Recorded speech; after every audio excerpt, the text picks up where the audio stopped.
Pinagpala ang nangangailangan sa Diyos, pagkat kabilang sila sa kaharian ng langit. Pinagpala ang mga nagdadalamhati, pagkat aaliwin sila ng Diyos. Pinagpala ang mapagkumbaba,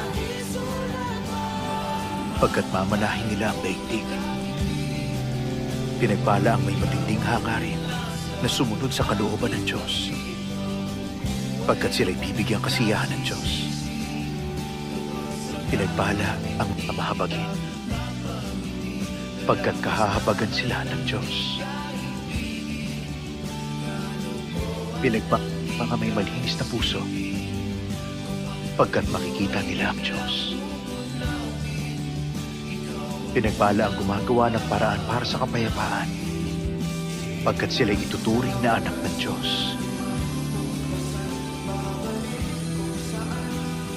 Inuusig ng dahil sa kanilang pagsunod sa kalooban ng Diyos,